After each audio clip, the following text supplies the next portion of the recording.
where the Google SLG rep asked me to fight in the parking lot after I was done my presentation. I was doing a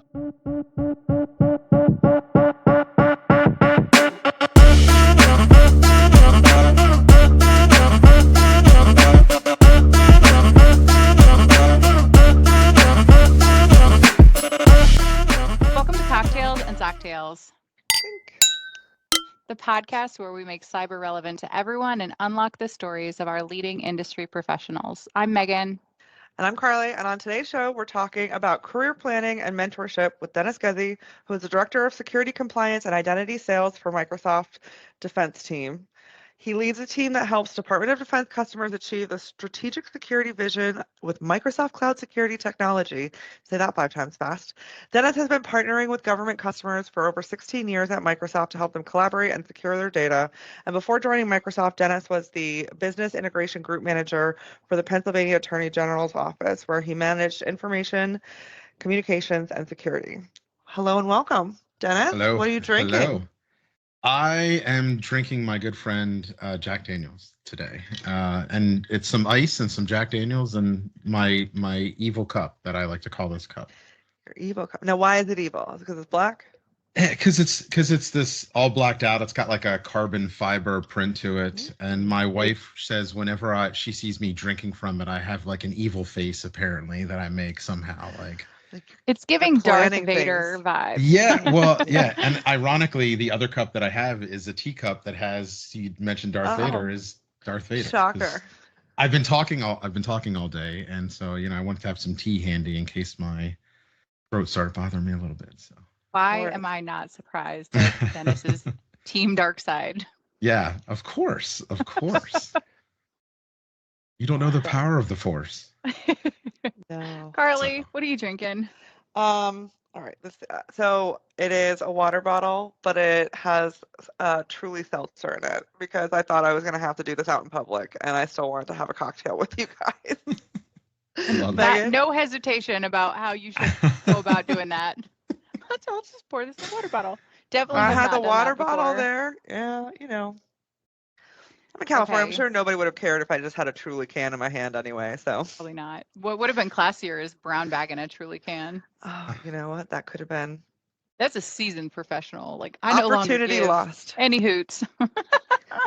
All right, I'm double fisting today with. I don't know if you can see those. Oh yeah. Very helpful. Yeah.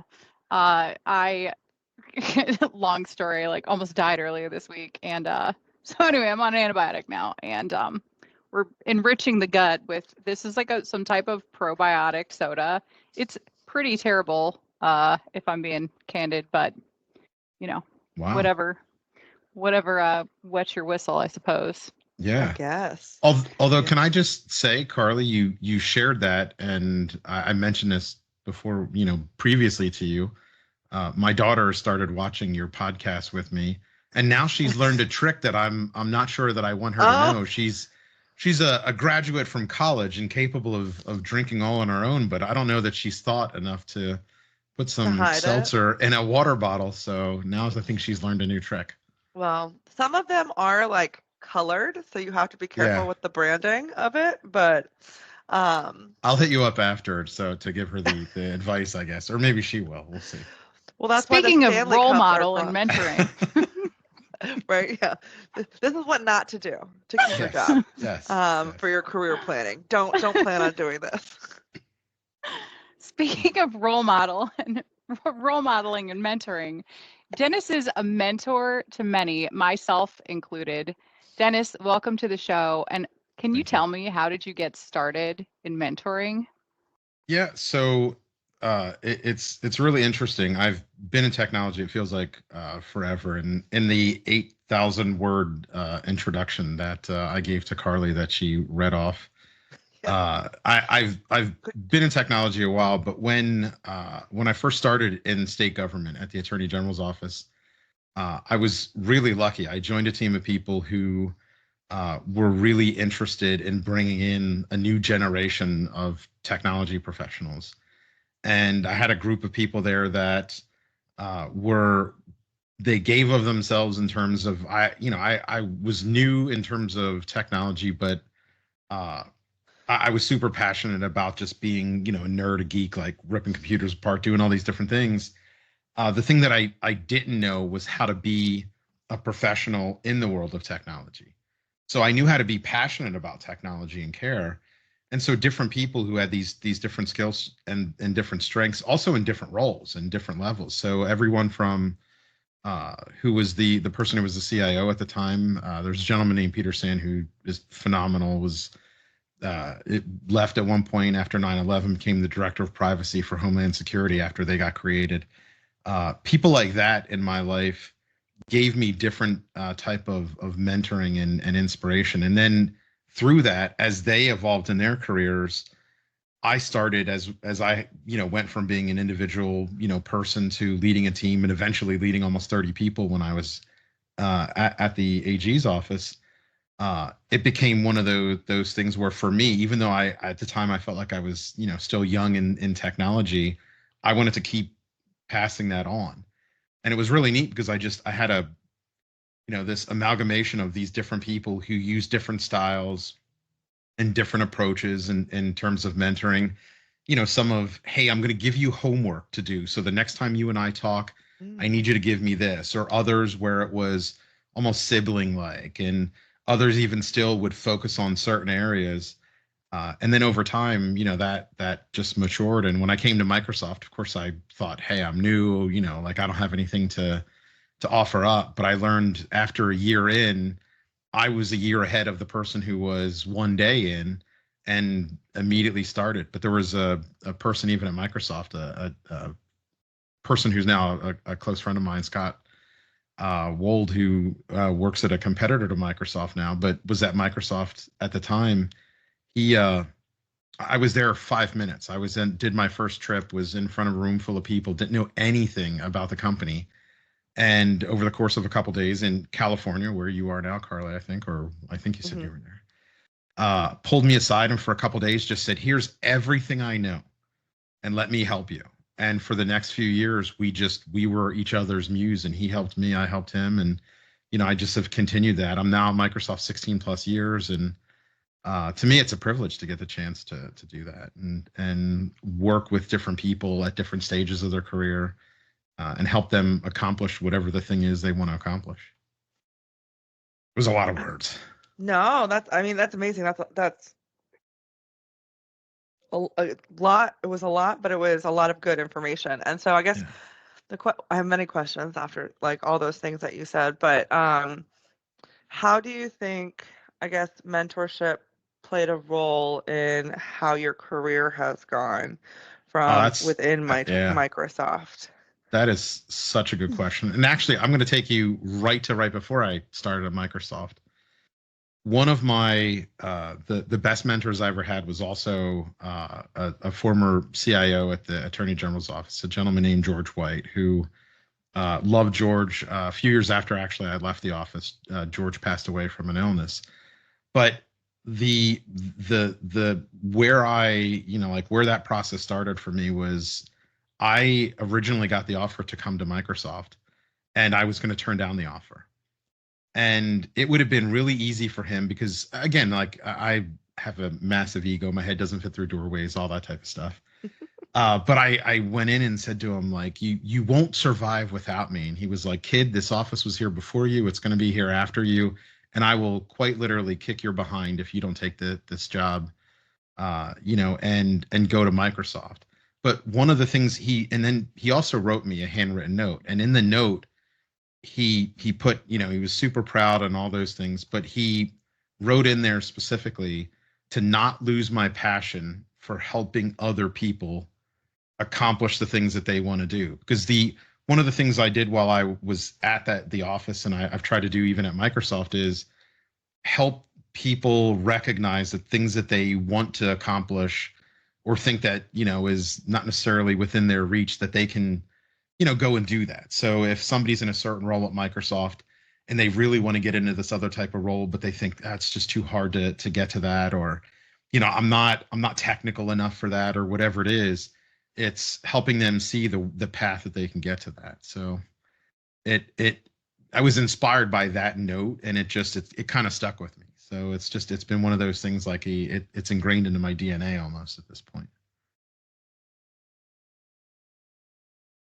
I'm muted, sorry. What do you think stirs somebody internally to want to explore assisting the career of others? So I guess another way of looking at that is, what do you think it is what characteristics do people have, or like what motivates you? What do you think motivated your first and subsequent mentors to want to kind of like look outside themselves and be, emotionally and strategically invested in the development of another human? You know, I think it's one of those things. There are just some people who, when they're put in a position to be able to help others, they either do or they don't. And there are people who are put in that position and they help someone and they get that reaction, the endorphin release, all the different things that happen when you help somebody and that person accomplishes that thing. And I think what happens over time is I honestly believe everybody in their career at some point or another has said, hey, can you go help so and so go accomplish this task? And you either go into it thinking, why do I have to do that?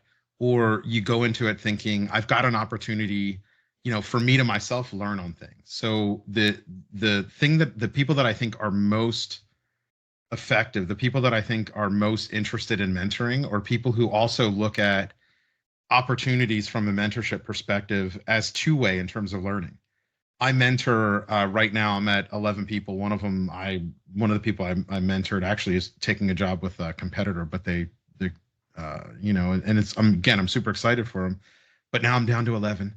But I go into every one of those mentoring conversations thinking it's not just a one-way street, and I could learn everything from empathy to culture to process to a new way to see something. The people to me who are most effective as mentors are that, the Whitman quote, be curious. They're curious about other people and other things, and other processes. So I think those are the people that are most effective. But also on the flip side, if you are looking to find a mentor, I feel like it's one of those, it sometimes when you see it, when you interact with different people, when you see somebody who has that curiosity, who isn't afraid to give you an answer and also be honest with you around answers.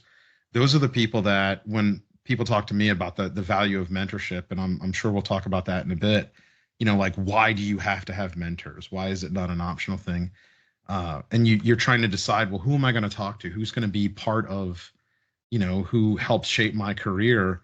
Seek out those people who you can see are curious, who are, interested in more than just the 6 inches in front of their face. They're interested in the other things that are going on around them. And I think that's where people will have the most success as well in terms of picking up that mentorship. Yeah, I agree with that. I mean, I think there's a lot about it that I think is like, well, it's information sharing, right? Like, we're in this, world of information sharing, or from a security aspect, there's a lot that you're trying to like learn from others, right? Mm-hmm. Like people, like smaller companies are trying to go get information from Microsoft on security pieces. But so it's information sharing. And one thing that I've looked at, which is like one reason why I did a lot of like the volunteer work that I did with students, is because I want to be able to tell if I tell my story, then hopefully somebody like sees that they can make mistakes and still be successful. Like that the mistakes won't define them, and like kind of give that encouragement. And it's really just about, even if it's in that aspect with like youth mentorship, sharing my story, giving them some inspiration for, if they want to get out of their small town, or, you can change your situation and you can be the driver of it. And so that's always kind of one thing I look for, but it's also paying it forward, because I know like how I got to where I am today is through like mentorship. And so I want to pay that forward, and give back to like our transitioning veterans, through like the MSSA program. or with STEM for her, like women in tech. And so I love that. Yep. Yep. Now, what are some, as a mentor, I guess what like advice for other mentors would you give? Like, what are some of like effective ways to be a mentor? So it's funny, something you mentioned earlier, or you mentioned just a minute ago as you were talking, like I think if you want to be a good mentor, you have to remember that failure is the best teacher. When you're mentoring somebody, oftentimes some of the most effective opportunities to mentor somebody is to share of yourself, of the experiences you've had. It's you know, I've had to do something similar, and this is, the outcome that happened. And it's not always that there's a positive outcome. Like the best mentors that I've ever had, have not been afraid to talk about their failures. They haven't looked at it as an opportunity to say, look how great and amazing and wonderful I am. This is, there's that the raw aspect of your career that you're going to apply for a role, and it's going to be the role you want, and it's the perfect role. And you talk to your mentor and they give you advice, and you're ready for the interview, and you go through it and you don't get it. And you have that conversation with your mentor as part of that process. And if that mentor is just, well, I haven't had that happen to me. Almost everybody has had something, happen. It's like getting that type of mentorship and being a mentor who's willing to say, I am willing to be vulnerable and talk about, areas of struggle that I've had in my career, or again, whatever your area of mentorship is. I mean, I know we're talking about professional mentorship, but when you think of people and from a career perspective, it's not like we're robots. We're human beings. We all have, families and pets and different things that are going on, and an illness here, or a family member who's in pain over there. Whatever the thing is, we're all human beings. To be a good mentor, you have to not be a robot as well. You know what I mean? It has to be something where you have that vulnerability and you are mentoring somebody as a human being, not as a row on a spreadsheet. So everybody that I work with, when I talk to them, sometimes I annoy them in a way where like I like to start off my mentoring conversations with how are you, and if I know of their family, or any of that type of stuff, how are they? It's like I don't want to have it where it's just business immediately first. And the CIO of Riverside County is a guy named Dave Rogers. He used to be my manager here at Microsoft. Taught me, he would never, is one of my mentors. And he would never allow me to start a one-on-one with him without giving him the chance to ask me how my wife is doing, how my kids were doing. And if I tried, I had this, really important thing I need to talk about. He would say, take a breath, stop. He would look away, like I know I just went off audio for a second. He would look away that I knew that, that we were humans first. That's to me is you want to be a great mentor, like be a human being as part of doling out good advice or your experience as well. So you said failure is the best teacher. I love that, actually, that I might put that on a sticker or a whiteboard somewhere.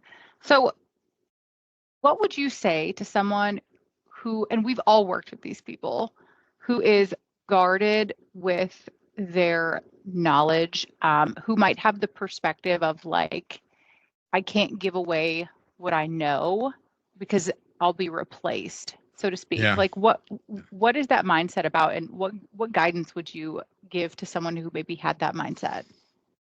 So it's interesting. The first thing that I'll tell you is you can't force somebody to be a mentor. There are just some people who they're not built to be the type of person who shares of themselves, who gets to a level where they're willing to help you. I'm not saying it's not, I'm not saying it's one of those things like, okay, just because you see somebody who's guarded, immediately give up. I go back to the humanity aspect of it. Like the thing that I've done, and I actually have somebody who is now a mentor of mine who, when I first started at Microsoft and I first connected with them, I would have never ever thought I would say, hey, that's somebody I want in my my mentorship chain, because I thought that they were guarded with the information that they had. I thought they were guarded with the knowledge that they had. And what I didn't realize is it wasn't that they were guarded or that they were unwilling to help. It's that I wasn't asking the right questions to get the information that I wanted or sought out or needed. Because I also realized that there are some people who you might feel are less willing to share or less willing to give out information. And it's oftentimes, and not always, but oftentimes you might be asking the wrong questions or not asking questions at all.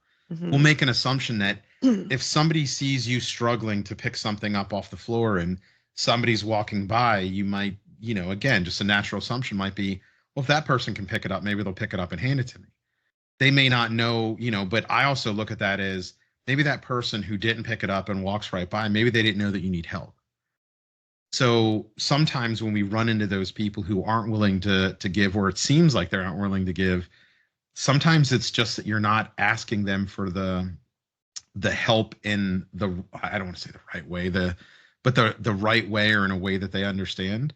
And then there are just some people who are just really annoying, unfriendly human beings, and there's nothing you can do to solve that. And at the end of the day, the most important thing you could know is recognize when a therapist once gave me this quote, like, sometimes you want to look at somebody and think that there's something other than they are. But if you look at, and I have a chair that I'm staring at over here, you can't see it, of course, but I'm sitting in a chair. I can wish that this chair was a refrigerator.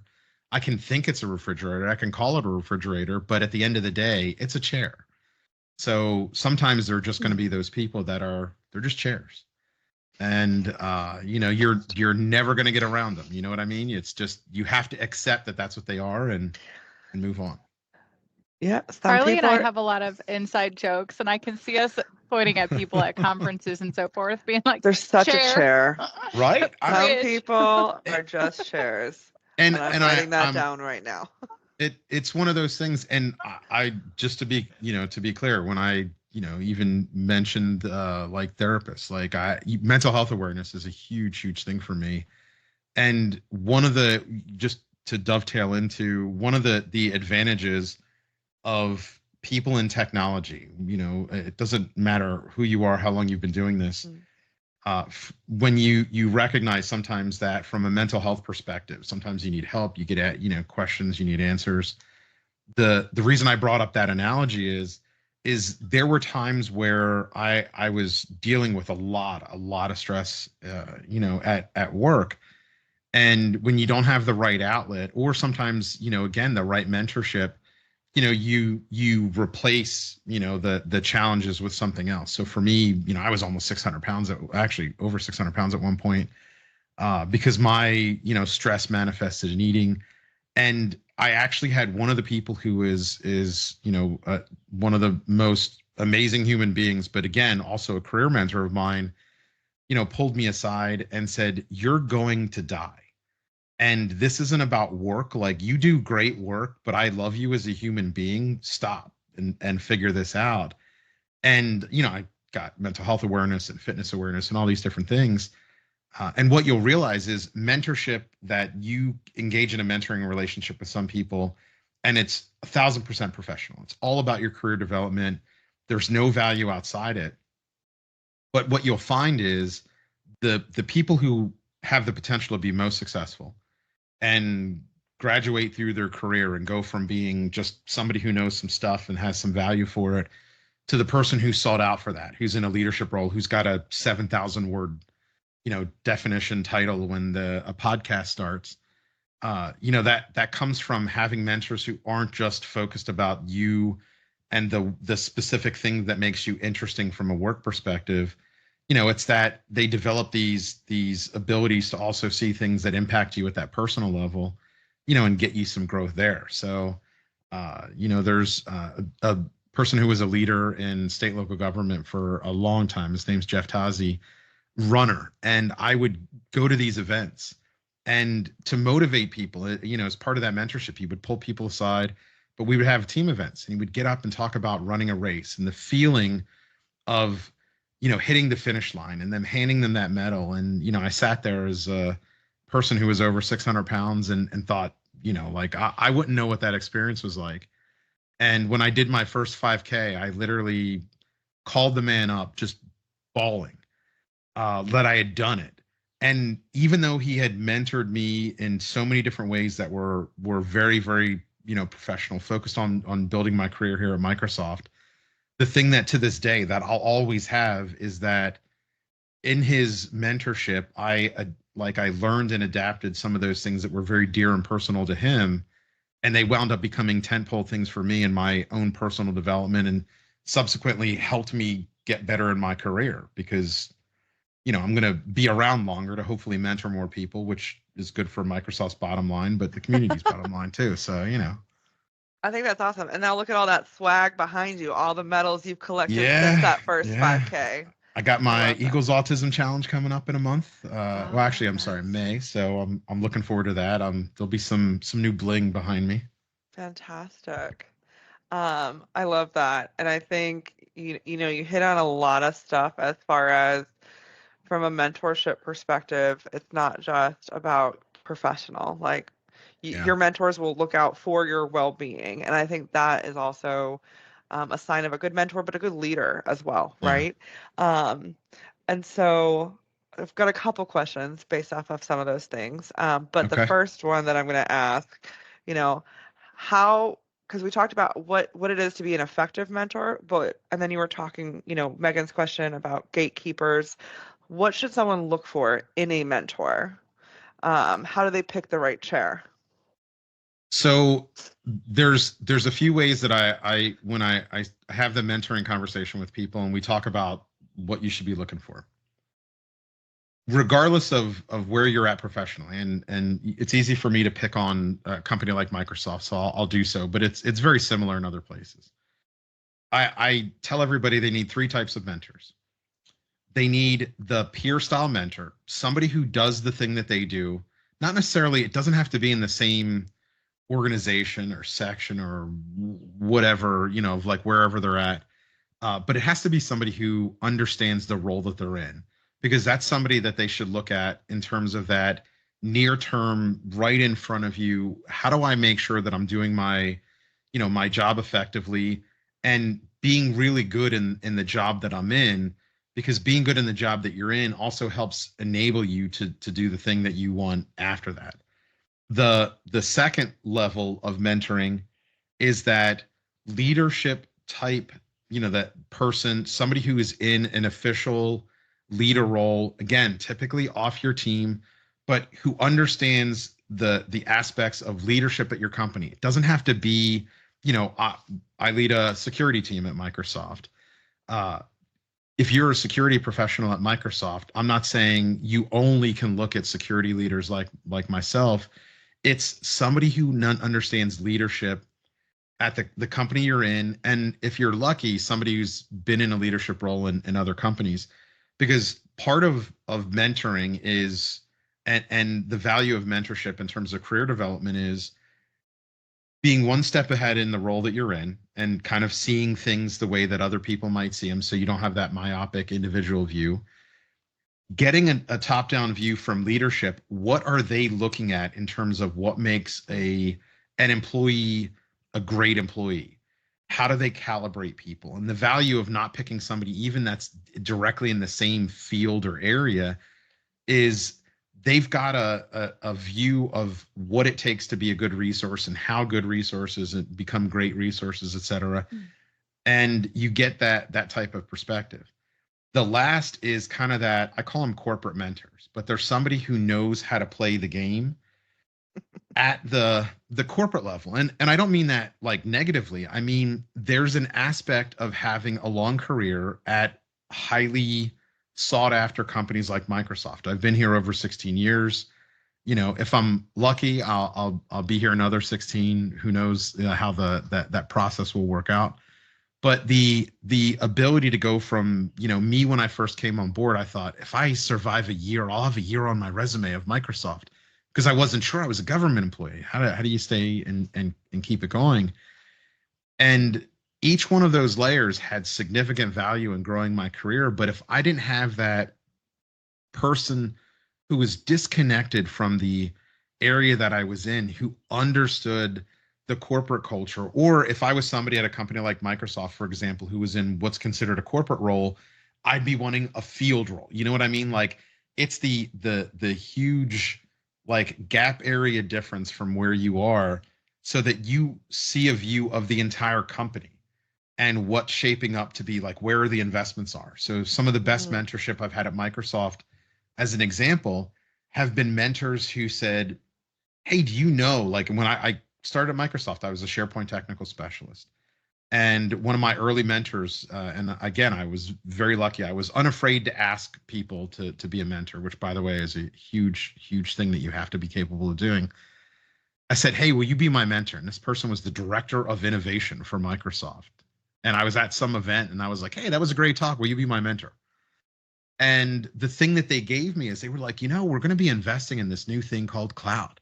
You should try to get in a role. Like, you want me to let you know when we're going to incubate these roles? And a couple of years later, I, was one of the very first cloud specialists in SLG.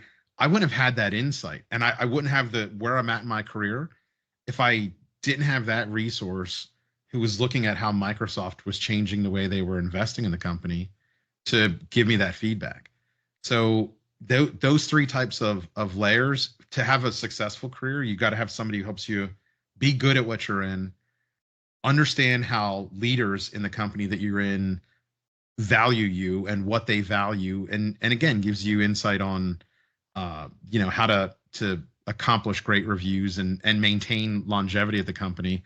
And then the other person is to help you see around corners without actually peeking your head out. Like, you know what I mean? Like that's the value. You're one step ahead. I hate to say the machine, but you're one step ahead of the machine. Because no matter what company you work for, and I love Microsoft, you cut me open, Windows logos pop out. But there are some days when you are Dennis, the valued employee, who's got 2 kids and 2 dogs, and has been a valued member of the company for 16 and a half years. And then there are other days where you're Dennis the row in a spreadsheet, row 62,387, like you have to remember that you select your mentorship based on helping you navigate both versions of you that the company sees. I think that's really interesting because I don't think I've ever really officially asked someone to be my mentor. There are people that I view as mentors and I interact with them in like a mentorship capacity, but I've never like officially said, will you be my mentor? So I think that's very interesting. But from like that, the levels that you were talking about, I think something like in a quote official capacity makes sense from that corporate level and that leadership type role when you're starting to figure out, because I think from like the peer, I have like a technical mentor and I like there are a couple people that I lean on for from like a technical perspective, since that's what that's what Megan and I do. But I'm gonna challenge you on that. This is the challenge I'd have for you or for anybody else. Give it to me. Here it is. There are a lot of people that you talk to that mentor you, and as you talked about, you have like the peer technical mentors and things like that. The difference between getting good advice and guidance and thoughts and maybe technical collaboration, and for me, going from the word collaborate to mentorship, is mentoring to me is where the person you're talking to feels invested in the eventuality of your career. So when I mentor somebody, and as an example, and they change from the role they're in to a new role, and then they end up in a leadership role, a mentor, in my opinion, and again, this is Dennis's opinion of mentorship, the amount of pride that I feel because I feel formally invested. I'm not just somebody who, hey, we chat, you see this, it's pretty cool, right? What do you think of my demo? I have those. I have those. I collaborate with those people too. Mentorship to me, and the reason why I talk about asking for mentorship, because to me, the commitment from a mentorship perspective, and the reason why I believe having that conversation around mentorship, and I use the term asking the question, but however you want to, have it where the person acknowledges that you are asking them to invest in helping you grow your career, is different than collaboration. So if you're not having a conversation with somebody about the impact that you are trying to get out of that relationship above and beyond. I have mentors who I consider now dear friends. It started off as I was getting guidance and I was learning, and it was, for me, it was important because I thought it was valuable for my career growth. That now if they called me up and said, I'm 6 states away and I'm going to move, will you come move some stuff? And all I've got is some pizza and beer. I'm jumping on a plane. It's going to cost me a ton of money to do it, but I would, because that's, the way that I view them as human beings. Mentorship is more than just collaboration. You have to have it where, you have that investment, but more importantly, when you make the decision to work with somebody else and go from collaborating to mentoring, if they haven't broached the topic with you, I do this all the time. People call me up. Hey, I'm trying to, consider a role in security. Can you give me some advice? Absolutely. During the conversation, and somebody, I hope somebody, listens to this and is like, hey, that happened with me and Dennis. I'll say to them, I mentor a bunch of people at Microsoft. I'm happy to help you in either one of two ways. Just give you answers to your questions, or if you want some mentorship, this is something you want to do, I'm happy to help you do that. But that's what I call this. So I can either just answer some questions, or if you want, we could set up time and, we can talk and I can give you some of that mentorship and share anything that I've learned once I know what it is that you want to do here. Or if you don't know, let me help you figure it out.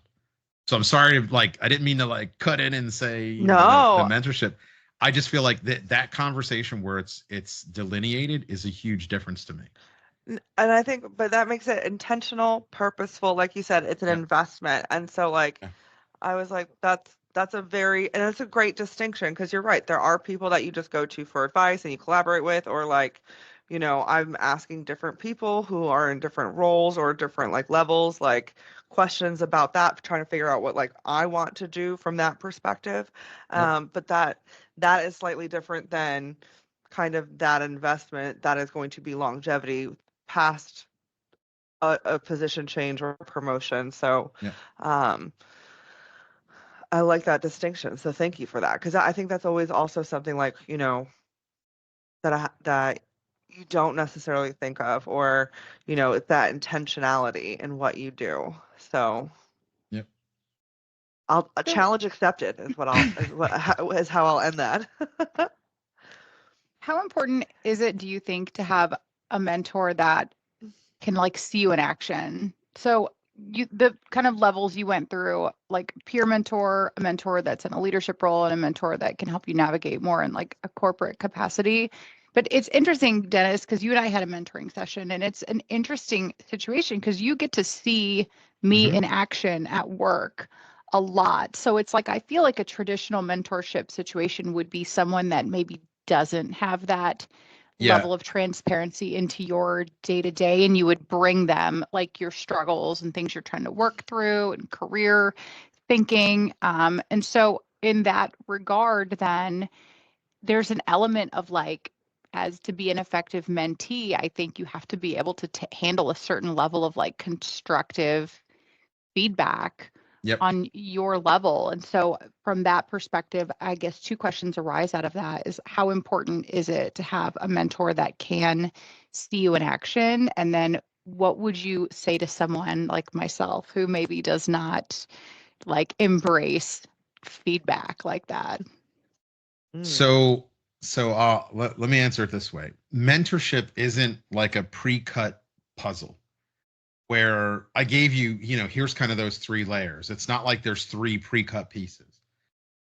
At the end of the day, the needs that everybody has from a mentorship perspective, their puzzle gets cut a certain way.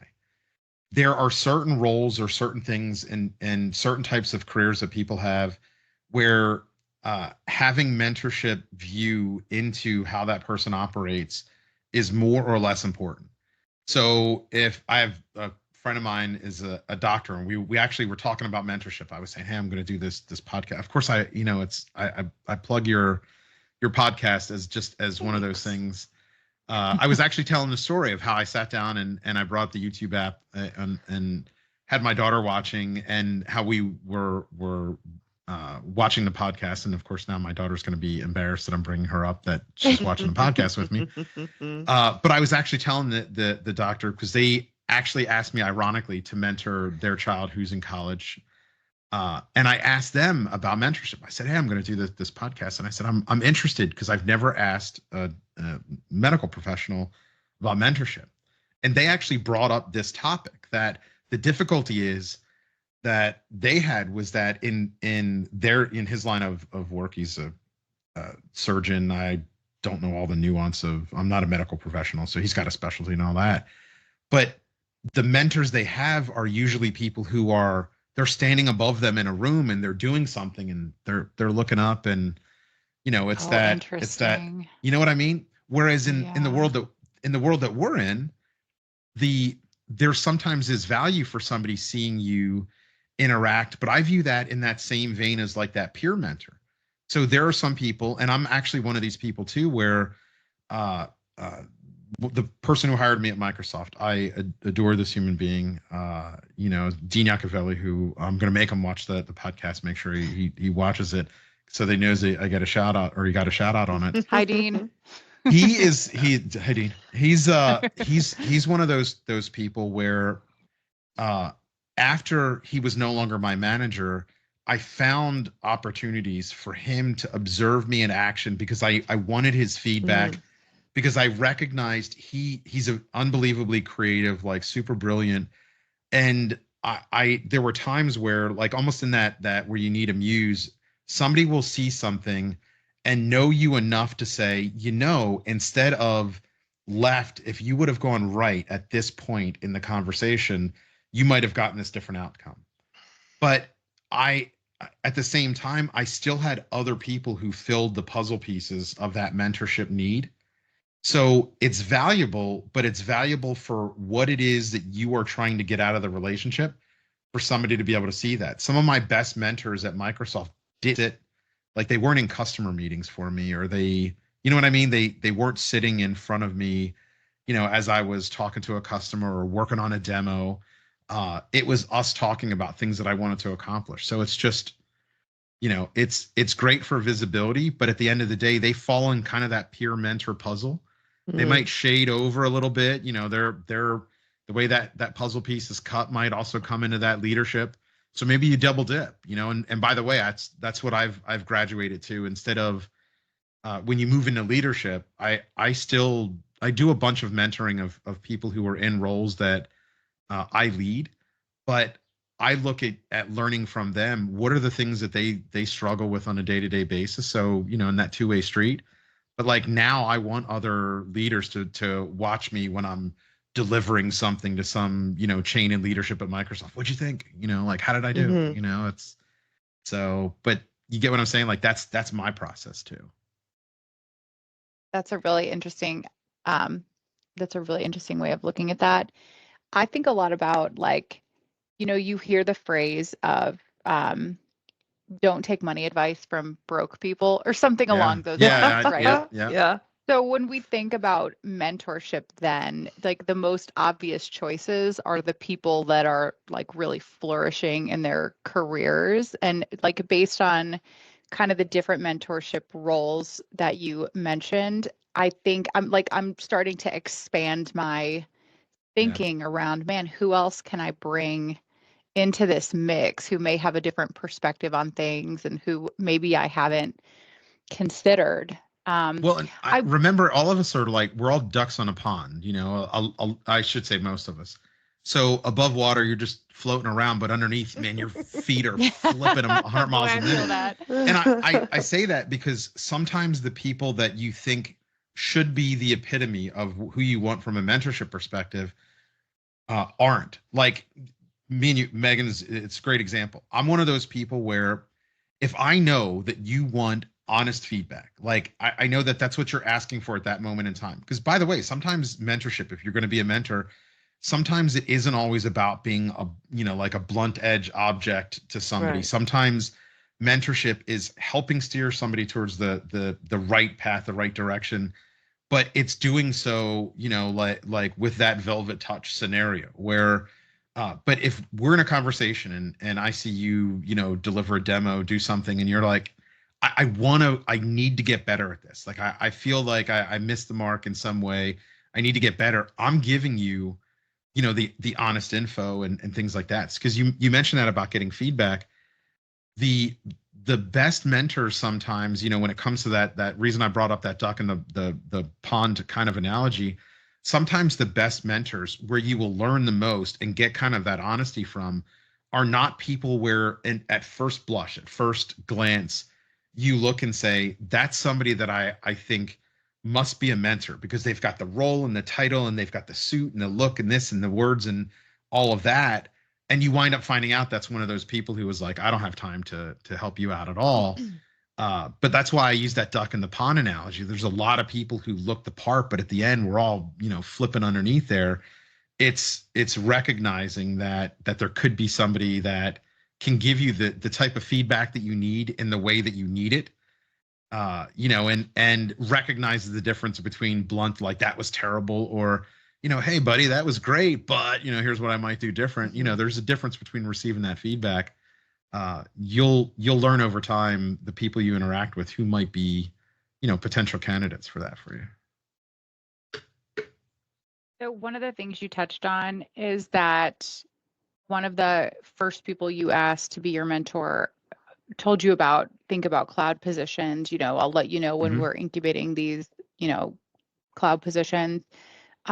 So I want to kind of touch on mentorship as broadly also just a networking tool. And, meeting people that can potentially open opportunities for you, whether that's through directly hiring you within their org or introducing you to someone who might have open positions or, makes you kind of think about what's next. So I want to kind of pivot then this discussion around the career planning and career trajectory piece, because it's very relevant to the mentor discussion. I think one of the main topics that you'd bring up with your mentor is around kind of having a career plan. So I guess my next question would be, how important is that plan and how far out should that plan go? Like a 1 year, or maybe how important is a 5-year plan or even a 10-year plan? So the interesting thing is what you're talking about right now is like the boss level in a video game. And I say that from the standpoint of you have your mentorship and all, getting advice and all those things are great. But if you don't have a network, virtually none of it in the end will matter. Now, good mentors will make sure that they're helping give you some guidance there from a network perspective. But the networking aspect and the ability to have that network grown from from that career perspective actually are one of the most important, one of the most critical aspects of being successful. When it comes to growing your network, there are some advantages that a mentor gives you in giving you introductions, visibility in terms of orgs and information. But at the end of the day, this is where things like LinkedIn are your friend. For me, I view networking, and that's when I say it's at boss level, is that networking never ends. Every week, I set time on Fridays, and at the end of the week where I have dedicated time that's specifically around growing my professional network on LinkedIn. I look for coworkers that maybe I'm not connected with. I look for leaders of partners or other teams that maybe I've connected with during the week that I'm not already connected with, as an example.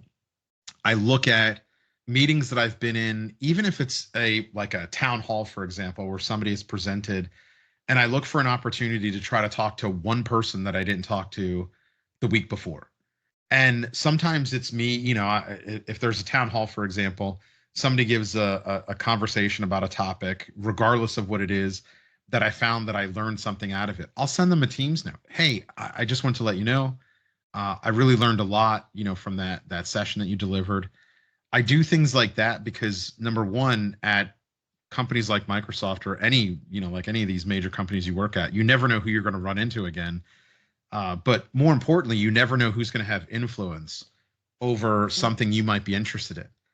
So, in terms of my career development, there are so many ironies in who I interact with. In federal, where we all work at Microsoft, there are a number of people who used to work in state local government. So I will join a meeting with somebody that I quite literally haven't talked to for 5, 10 years, and all of a sudden they're in a meeting, and it's like, is that you? It's like, yes, it is me. And that networking aspect is giving you the opportunity to have it where more conversations you have are more familiar because you're reaching out and communicating with people more. But you cannot grow your career unless you have people that you can communicate and ask blunt edge questions to. Hey, Megan, I see that you're a security specialist in federal. I'm really interested in a role in federal. Can I ask you a question about, your role? You may have never talked to me before, but, I'm building the network. I'm not asking you to be my mentor. I'm just asking you to answer a question. You have to be unafraid to do stuff like that to grow your network. And sometimes it's a leader. Sometimes it's an individual contributor. Sometimes it's an admin. It all depends. And I think that's interesting too, because like what you said about you don't know where people are going to be, and what influence they have. I think that speaks back to the kind of the corporate mentor that Oh yeah, that you talked about. I'll tell you, I mentor a lot of people who are part of Microsoft's Aspire program, or or are interns at Microsoft. And somebody asked me one time, one of these interns one time asked me, like, why are you being so nice to me? And I said to them, I said, I don't know what's going to happen in my career or yours. I may work for you someday. And so I want it where you remember me as the person who, when you were elevating yourself in your career, or if I'm somebody that you eventually work for someday, you remember me as that person, who was willing to be the, the person who gave you information, who helped you out, who was a positive influence on your career. And I again, it's one of those things that, again, I mentioned that person earlier, Dave Rogers, the CIO from Riverside.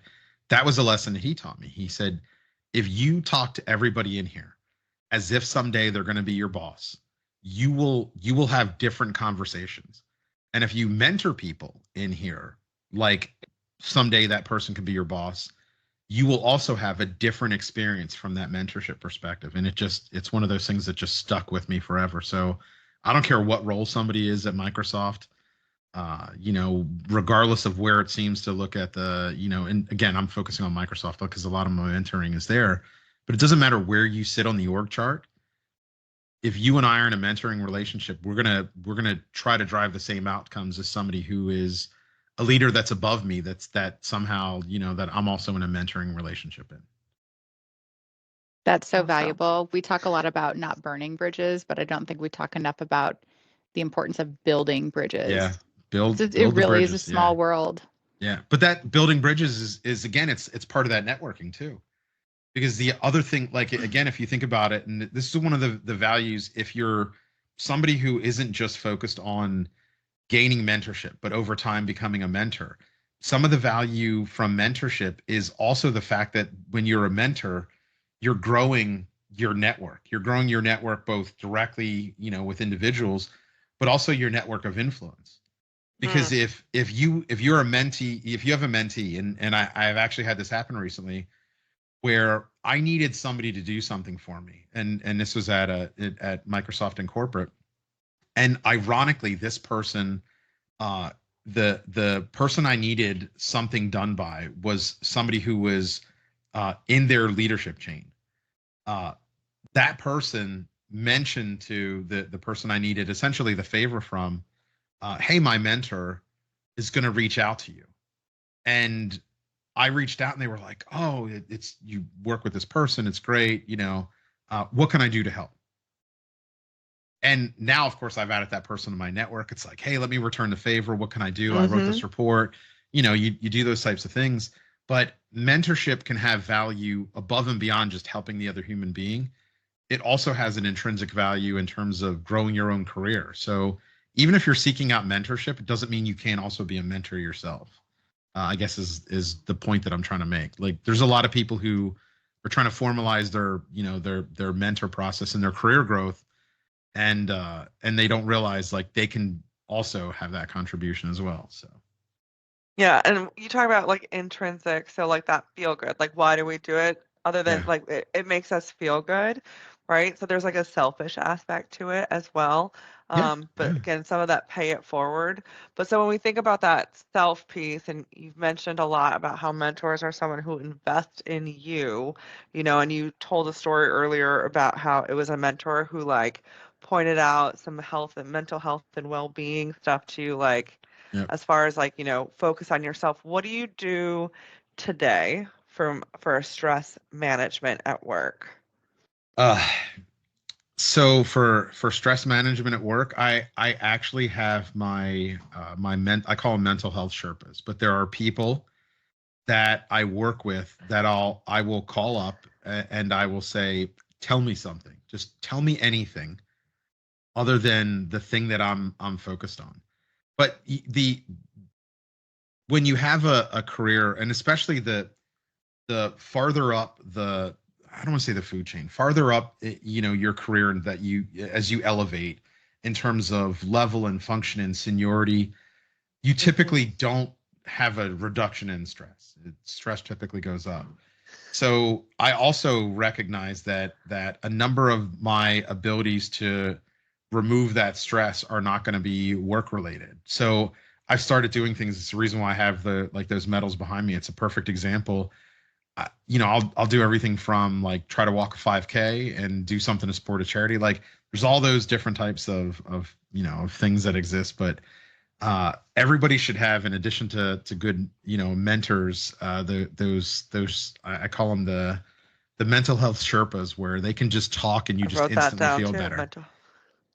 Yes, and you know what I mean? Like it's sometimes you just talk to somebody and it doesn't matter how bad a day, Yeah. you hear them talking about, and for me, there are people I talk to who have nothing to do with technology.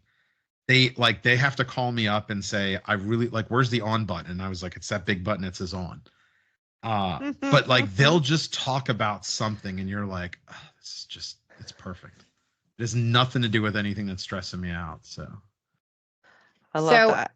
can we talk about all that hardware on the wall behind you? Because you have mentioned, you've alluded to it several times. And for yeah. anybody watching, they're probably like, what am I looking at? This guy's like an ultra marathoner. No, no, I no. assume this is tied to your like mental health and dealing with It stress. Like it is, what is yeah. going on with that wall behind you? As I think I said it earlier, I was slightly over 600 pounds at one point. Still have a lot of weight to go. So I mean, don't get me wrong, it's not a lot to do. But the collective, the three of us, actually work for a company who is unbelievably supportive from a charity perspective. And I, at one point, and in my goal to get fit, decided I want to enter a 5K. And as I said to the person who was so influential in my life, that I mentioned his name, Jeff Tazi, I wanted that experience once, and then it happened, and I finished, and it wasn't easy. I mean, it was very difficult. I was still very sizable in weight, and that emotion and that thing that he talked about, that feeling of crossing the finish line and the unbelievable wave of emotion, uh it was like it was that thing that I started seeking out. And so what I did is I said, well, I'm going to enter one more. And it was a charity one. I actually can't say the name of it because it includes a curse. It's the curse word's blurred out, but it's something F cancer. And I was like, I'm going to enter this because I had a close friend whose wife was dealing with breast cancer. I was like, I'm going to enter this event, and I enter it, and Microsoft matches dollar for dollar. And I finished the event, and I felt so amazing, not just because I finished the event, but because there was a charity that was supported at the end of it. And, so much like enjoying one too many cocktails, all of a sudden I got hooked, and it was like I needed more and more and more. And the beauty of it is that I had the ability to connect this to charity. So every one of those medals, every single one. So even I sign up for things like the Disney Princess Challenge, and I'll do different events, but I will connect them to a charity. So somebody on my team that I work on, teammates, somebody who works for me, whoever it is, friends of mine, I'll say, give me a charity. and that charity will get, I'll basically do a step count, and I make a donation, then Microsoft does a donation, and then these things sit behind me, and they're my accountability buddies, is what I call them, to help remind me, don't ever get back to the way that you were, both from a mental health and a physical perspective. No, I love that. And I remember when you asked me for a charity for Yeah. your 5K, and I was like, Yeah. this is awesome. Yeah, So I love that. Yeah, one of the medals represents that charity. That's what I do. It's like I said, accountability buddies. So I love it. And I don't know, do you have access to our OneNote? Because you keep teeing up what our next questions are no, with I your have no answers, idea. and I love it. Yeah, yeah. Because so you talk about all these other charities, that charities for people. Like I do something similar. Like I like to do what I call a big give, because my birthday comes around the same time that our big bonus does. So Yep, I yep. give away a ton of money for my birthday, because we're very, fortunate and blessed in what we do. Yeah. So, and I ask people, like, I'll get a list of charities, and I'll, try and make it personal to other people. So I love that, because that's something, in a sense, I resonate with. But speaking of charities, can you tell us about the Eagles Autism Foundation, a charity that's near and dear to you? I would love to. So I have a son with autism, and of course I'm also, and I have the Eagle shirt on, but uh, someone who was born and raised in Philadelphia. The very first picture of me as a baby is me holding a little football, and it's actually in an Eagles onesie. Like they tore the hospital onesie off and threw an Eagles onesie on. So passion for the Eagles in my family is like breathing. Uh, the What I didn't realize is the owner of the Philadelphia Eagles would himself have a child who was impacted by autism, and they started this Eagles Autism Foundation, which is a charity supporting through different motions, whether it's through things like the Children's Hospital of Philadelphia or other services that provide opportunities in different ways, grants, et cetera, to families similar to mine who have kids or family members impacted by autism. And it's also designed, that the foundation's also designed to create opportunities for people as they as they elevate in age. So whether it's opportunities to find employment or find community, it isn't just about how can I educate. So my son has in-home therapy. I mean, Microsoft, by the way, is phenomenal. Our benefits are phenomenal. They're so supportive of autism, and families with autism in general. But you mentioned earlier, you're blessed working for this company that provides you, stock and bonus and different things like that. There's a lot of families that they don't have that. They don't have an insurance and a company that says we're going to pay for all this stuff. So the Eagles Autism Foundation and their big event, is every year. It's usually in May. There's a big event where it's a bike ride, a walk, et cetera, that they do. The Eagles Autism Challenge is something that they do as one of the many ways they try to raise money for the foundation. But the foundation itself is it's awesome in that really everything goes to the community. So it really helps people who don't have the privileges that I have in terms of like the benefits and all that we have, not only when they're kids, but as they look for opportunities. So there's tons of people at the Eagles game. If again, I'm an Eagles fan, of course I'm going to Eagles games, that are there and they have autism. They're bringing people into the from the community into the workplace, which to me is amazing too, because it's opportunities that they wouldn't otherwise get.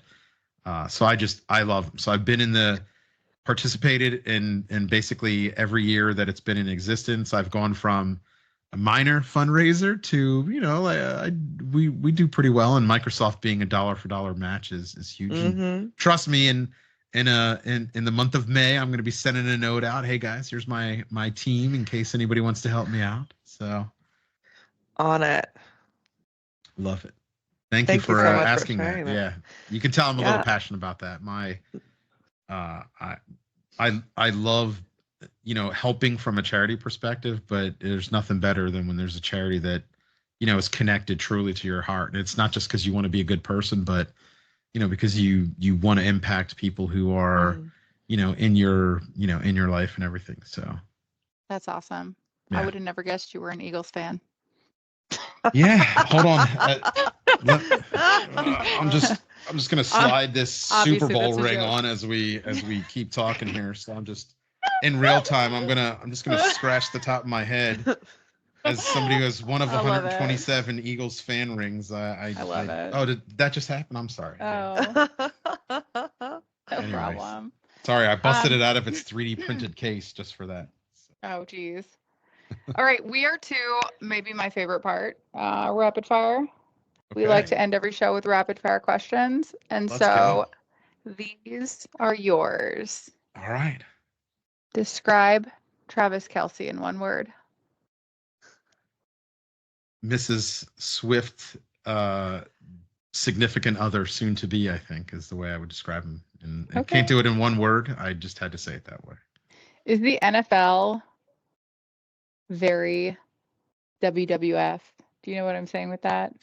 I do. I don't believe so. And as somebody who is quite has many friends in the past that worked for the WWF or now the WWE, I don't think it is. I don't think it is. No. Look up my sordid past. I have tons of pictures with me and wrestlers like Stone Cold, The Rock, all that stuff. I love Stone Cold. Have you seen Stone Cold E.T.? Yes. And by the way, a wonderful human being to meet. Like one of the nicest people you would ever meet. And again, I don't want to take him away from his gruff character that he's played out in the real world, but just a sweetheart of a human being. I love it. I'm a huge Stone Cold fan. I'm a child of the WWF era. Me too. Yeah. Attitude era. Yeah. And I was team WWF, like anti WCW, like The Rock, The Undertaker era. If it wouldn't mess up the show, I literally off to the side, I have a Stone Cold Smoking Skull WWE title belt that was custom. Like belt, yeah. I have the title belt. I mean, it's like staring at me right over here. So I love it. I'm also not shocked. Okay, so we were like hesitant about asking this next one. Is Taylor Swift a psyop? I say no. I say no. I say romance can't hold anything back, and it's just a glorious romance. And the Eagles, by the way, we had our own Swift Kelce. We had DeAndre Swift and Jason Kelce. So I think it isn't a psyop because it was just bringing balance to the universe so that there was another Swift Kelce. I love it. I love pivoting and bringing the Eagles into the story. Yeah. I'm gonna just keep doing this the whole time. Okay, anyway. We asked Lily this question, and she had a pretty remarkable answer. She had a pretty legendary answer. Who would win in a cage fight, Zuck or Elon? All right. Who wins in a cage fight between Zuck and Elon? Us, the audience, because in the end, I believe it doesn't necessarily matter who wins, but if you forced me to pick one human being over the other, I think Elon, because I don't know what it is. I'm not saying Zuckerberg isn't an unbelievably intelligent person. I just think Elon plays chess sometimes when everybody else is playing checkers. So he'd figure out a way to win that cage match using his mind. Yeah, he's a little scrappy. I admit. I think honestly, here the last thing I'll say, I think he'd fight dirty, which I think is what I was he'd fight Philly. He'd fight Philly. I think Zuck would be like, "Hello there, how are you?" And Elon would old WWE would like thumb to the eye type thing. I love it. Okay, we're gonna bring it just slightly more serious for these last couple. Describe your journey at Microsoft in one word. Blessed. That's fair. Good word. That's very fair. I wasn't sure if you were going to actually do one word or if you were going to pull the first question and give a bunch. I'm Taylor Swifting you right now. Oh, I love it. Okay. Who knew she was a bird? Last one. Okay. If you had 2 minutes in an elevator with Satya, Mhm. what would you tell him? Wow. 2 minutes? Man, that's like 6,000 words for Dennis me. would push the button to hold the elevator. Yeah, to I was gonna extend say- the 2 okay. minutes. I was gonna say I'd elbow the stop elevator button and disprove your 2 minutes aspect. Again, not surprised. So if I had 2 minutes, I think I would talk about our and again I'm gonna say this purely selfishly. I think I would talk about our team. I think I would talk about the amazing things we do protecting our warfighters. I would talk about maybe the things that we need to be able to support them more. So when I say selfish, I don't mean Feature selfish for parody. me. I didn't say it, but you said it, and I might say that too. But in all seriousness, like it'd be easy to maybe think like it's a great time to talk about how great I am and why you should promote me. But in all candor, I think it would be amazing to be in an elevator with them and say, look at all these great things people like Carley and Megan, these demos and conversations that they're doing to protect our warfighters, to protect the people who protect our country, and serve as has so many people on our team have. And I would remind him that there's an awful lot of talent that sits in that community as well, and that the investment we've made into those programs is great, but I think there's more we could do too, and I'd love to have them where they're on my team. That's what I'd do in 2 minutes. I think I could get that in 2 minutes. Otherwise, I'd Wow. elbow the button for a second and get the extra Wait, 30 seconds just in. follow him out, and he's like, "I'm Yeah, going to the yeah. restroom." You're like, "But let me just finish telling you the story." And I say that from the standpoint, I didn't realize how much of an honor it is to work on this team that I get to work on. I feel like, hey, I did service, I served in government, worked on the child predator unit, like all this stuff, like helped, tech liaison for that stuff. And there's a level of service and you feel pride. And then you're on this team and you see who we get to work with. And it isn't just about selling things. It's about that. That would be so cool to make sure. I'm sure he knows, but to remind him, like Yeah. of that work that gets done. And the people like you and the other folks that we have on our team who put all that stuff in every day and still find time to volunteer and serve and do charity stuff and things like that. Like, man, that would be so cool. Now I got to find a way to get on the elevator with him for 2 minutes and see if it happens. I know. That's what I'm saying. Like, Yeah.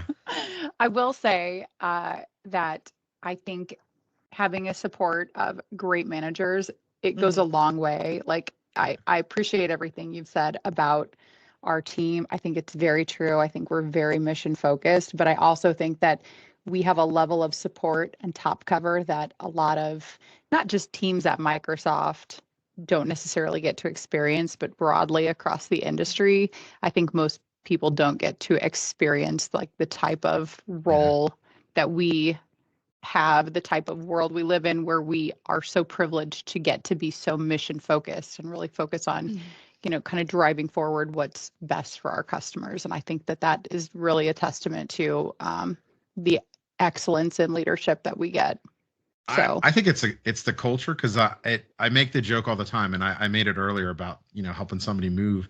I honestly believe we're on a team of people where if somebody says I need help moving, most everybody on the team would say, what kind of beer are you going to have? You know what I mean? Yeah. Like, it's not, oh, I'm busy, or when is it? It's not even like, how do I get out of doing this? It's, what's on the pizza? What's on, what kind of beer are you having? So I love that. I love that we get to enjoy that. Again, that's why I said it's probably be exactly what I say to Satya, because that's pretty cool. It's not very common in a lot of professional environments.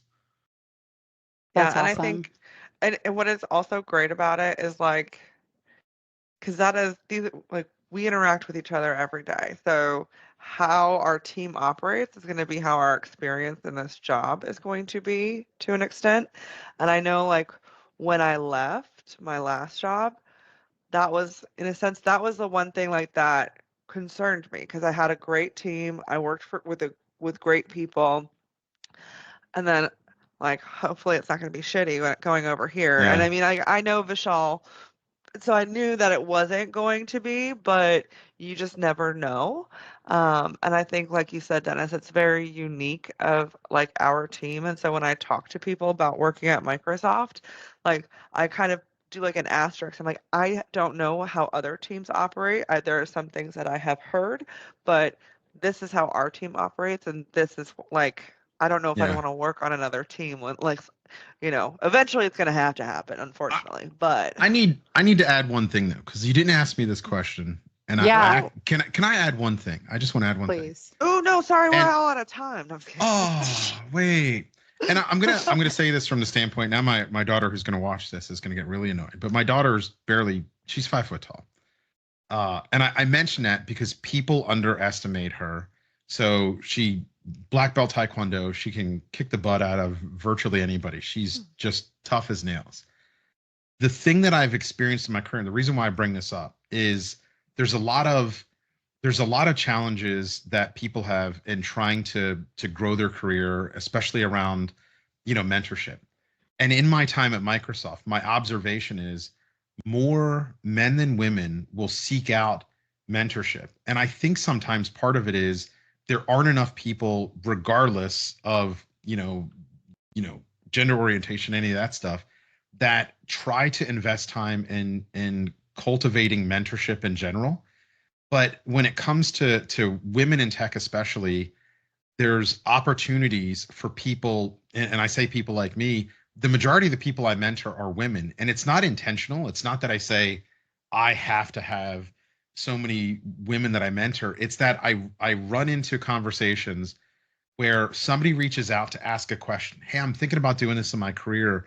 And for whatever the reason, more often when somebody asks for a mentoring relationship, it's not somebody who's a woman in tech. And I'm trying to, to encourage more, more women in tech to say there's a value in mentorship. There's a value in, in finding mentors, and that there are people, and I'm not saying just me, but if you are listening, if you watch the podcast and you're somebody who's a mentor, engage the different communities of any, diverse communities in your company. But there's not enough women in tech, especially we work in a space where it's security. There's nowhere near enough women in security that are getting, in my opinion, like opportunities from a mentorship perspective. And I mentor so many brilliant women at Microsoft who never view, and not like coming to a security role, for example, as a career path, because they're not getting the, mentorship and guidance and things that is an opportunity they should pursue. And hopefully, again, this message is coming, across. It's just, I'm super passionate about that. And I think about, my daughter and people who just make a prejudgment of her because of her height, or, and I've heard and seen people, and, I have to, give them the look, because she's a woman, and it's like, no, that's not the way this works. So I'm putting it out there. If you're a mentor, go out and seek opportunities to mentor everybody, but especially look for opportunities to mentor, women in tech. Anyway, just I wanted to make sure I plugged that. I'm super passionate about that. It's something I really care about. Because women can take feedback better than men, so that feedback loop. And you say that as a joke. I'm just going to tell you flat out, because I mentor a lot of people. It's actually, it's not necessarily taking feedback better, but in all seriousness, there's a thoughtfulness and a commitment to growth that, and again, I could be biased because I have more female mentees lately. It's amazing.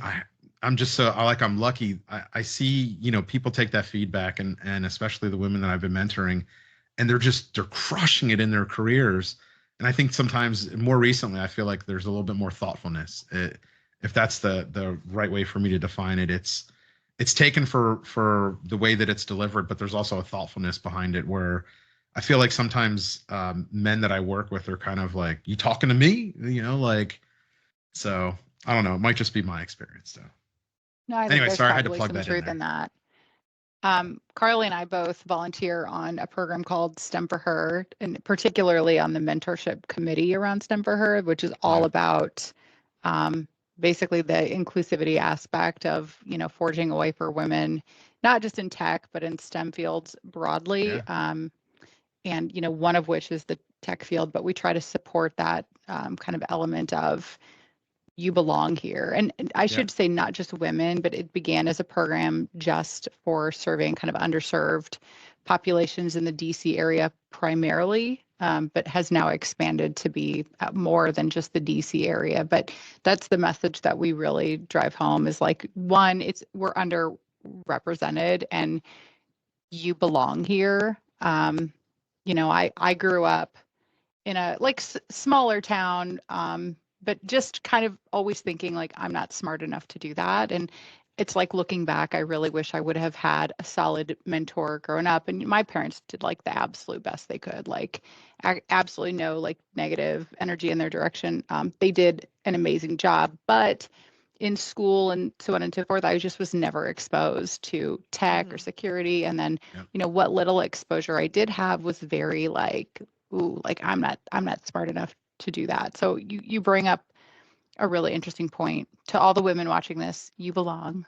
Yes. You belong here. Yes. Find a mentor that it can make or break. Like I said, you need one. Yes, my daughter's in vet and biomedical sciences, and it was amazing how much people wanted to discount her. She wants to be a veterinarian. I was shocked at how many people discounted her, not just because of her size, a woman, all that.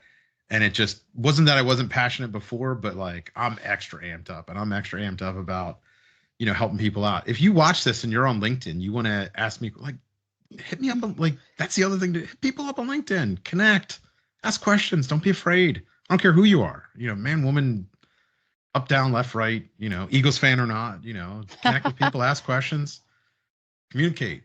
It's the way to do it. That's right. All right, I'm done. I love it. I've said so many words. I think that was good because again, you queued us up. So we'll have Dennis's LinkedIn down below. So find him, follow him. He puts out some great content. We repost it often. Yes. I've been on a collab kick lately with, by the way, with your technology and specifically. So I'm glad to see that. Thank you. Thank you for having me on. Yeah, I have been liking that. I really appreciate the chance to chat. And thank you so again, much for being here. I'm excited. I embarrassed my daughter because now she's going to watch this with me and be like, Dad, why? Anyway. I love it. All right. Thank you for listening to Cocktails and Socktails, the podcast where we make cyber relevant to everyone and unlock the stories of our leading industry professionals. And Dennis, thank you again for being here. Like we've said, you can find him on LinkedIn. That'll be below. Please also make sure to like and follow and subscribe to Cocktails and Socktails so you can get more content as we are able to put it out. Thank you so much, and you guys have a great day. Cheers. Cheers. Thank you. Empty bottle.